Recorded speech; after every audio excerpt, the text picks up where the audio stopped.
This $250 million Disney movie killed Armie Hammer's career overnight. One box office disaster, and he never recovered. But he's not alone. I'm about to show you 10 actors whose careers were destroyed by a single movie flop. For Francesca Hayward, Cats was supposed to be her big moment. She already built a reputation as a standout ballet dancer with the Royal Ballet in London, and Universal put her front and center for the movie version of Andrew Lloyd Webber's musical. This was a huge budget production, and Hayward looked ready to break through as a film star. That never happened. Critics and audiences tore Cats to pieces, and the movie completely failed at the box office. It did not even get close to making back what Universal spent. The strange thing is, Hayward actually did a decent job as Victoria the White Cat. The film gave her a main role, following Victoria as she gets abandoned, finds friends, and gets pulled into this weird contest where the prize is basically reincarnation. The singing and dancing were fine, but nothing could save Cats from the CGI nightmare and awkward dialogue that turned everyone off. Hayward has not landed another major movie role since. The project that was meant to launch her into Hollywood did exactly the opposite. Disney put more than $250 million into The Lone Ranger, $320 million if you count inflation.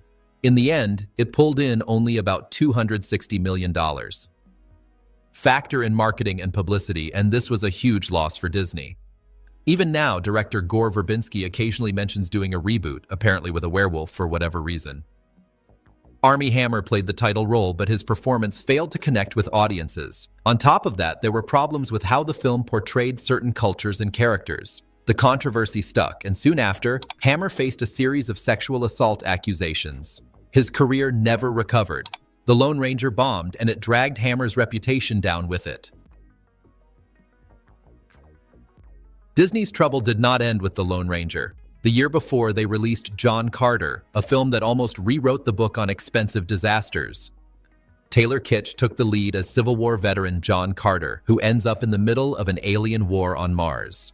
The story is all in. Carter realizes he is the one who needs to stop the war and save the planet. The production cost was sky high, and the movie barely made its budget back. It failed in North America and only started to get a cult following overseas. Kitsch was coming off Friday Night Lights and was just getting his acting career going when John Carter crashed. Disney invested heavily in promoting the movie, but Kitsch's character did not connect. Most viewers just found the story bloated, silly, and confusing. For Kitsch, this project was supposed to be a breakout. Instead, it stalled his film career. Netflix got into original movies with The Ridiculous Six, one of Adam Sandler's first projects under his new deal with the streamer. It is a spoof of Tarantino's The Hateful Eight, but that is about the only thing it has in common. Where Tarantino's film is sharp, smart, and stylish, The Ridiculous Six is none of those things. The jokes do not land, the story is a mess, and the movie takes cheap shots at just about every culture and stereotype. Rob Schneider plays Ramon Lopez Stockburn, a half-Mexican burro rider and half-brother to Adam Sandler's character Tommy. Schneider's performance is every bit as tone-deaf and stereotypical as you would expect. Since then, his film career has been in free fall. He now spends most of his time blaming woke culture for his problems. The Ridiculous Six remains infamous for its 0% rating on Rotten Tomatoes, one of the few films ever to hit that low point. Warner Brothers had huge expectations for the first Suicide Squad movie in 2016. The setup was strong, the cast was loaded, and the studio pushed hard to make it a hit. Instead, the final product fell apart, thanks in large part to the studio's decision to focus on the wrong characters. Instead of digging into the dynamic between the Joker and Harley Quinn, the plot spent most of its time on Enchantress and her supernatural powers. Cara's performance as Enchantress was serviceable, but the movie bombed and the character faded. She did pick up work in television, including a well-received role opposite Selena Gomez in Only Murders in the Building, but her film career has not taken off the way many expected. Cara herself has talked about dealing with depression and other mental health issues during this time, which probably did not help. Suicide Squad was meant to be a blockbuster for everyone involved, but it ended up marking the end of her run as a movie star. Dana Carvey was everywhere in the 1990s. He made his name on Saturday Night Live with those big, goofy impressions. By 2002, he tried to bring that energy to the big screen with The Master of Disguise. He played a restaurant waiter who loves doing impressions for customers. Nothing too special at first. Then the movie reveals he comes from a whole family of master impersonators. And apparently, the fate of the world depends on his ability to change costumes.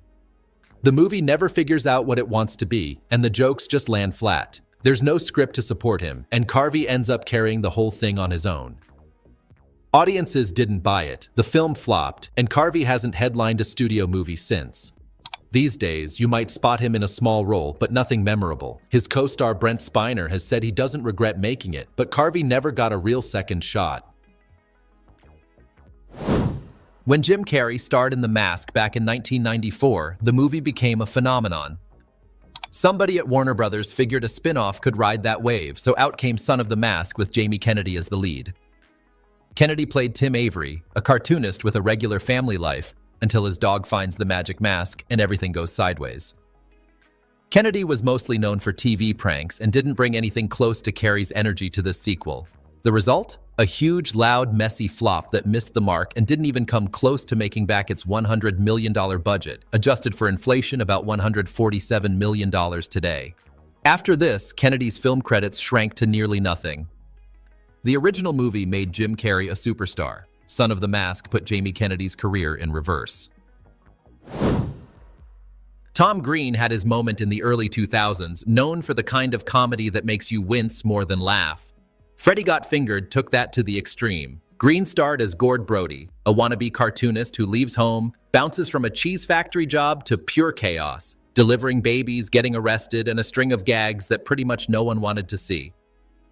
Somehow, this script made it all the way through the studio system. 20th Century Fox released it in 2001, and critics destroyed it. Roger Ebert gave it 0 stars, called it one of the worst movies he ever saw. Even people who liked Green's style were put off by this one. It's the textbook definition of a gross-out flop, and Tom Green never got a chance to lead another film after that. By the time Batman and Robin came out in 1997, Alicia Silverstone was already famous from Clueless. Joel Schumacher cast her as Batgirl in a movie loaded with stars: George Clooney, Arnold Schwarzenegger, Uma Thurman. Silverstone didn't have much time on screen, and the script didn't do her any favors. The movie itself turned out as a loud, convoluted mess that nearly killed the whole Batman franchise for a decade. Silverstone has talked about how tough it was being thrown into the spotlight after Clueless. She admits she wasn't ready for that kind of attention and didn't feel comfortable as a celebrity. Batman and Robin made money at the box office, but her career never really recovered. Aside from Blast from the Past in 1999, there's not much where she takes center stage. For a long time, Batgirl was the last big Hollywood role with her name at the top of the credits. Lindsay Lohan went from child star to tabloid headline by the mid-2000s. She tried to shift into more adult roles, and I Know Who Killed Me was supposed to be her big break into serious thrillers. She played Aubrey Fleming, a young woman kidnapped by a sadistic killer who escapes and starts to believe she might not even be the same person anymore. Lohan was struggling off-screen when the movie came out, and the flop didn't help. Critics tore it apart, and the movie earned 8 Razzie nominations. Lohan's celebrity status stuck around, but her film career stalled. Even with the recent string of Netflix releases, she's never fully bounced back on the big screen since I Know Who Killed Me.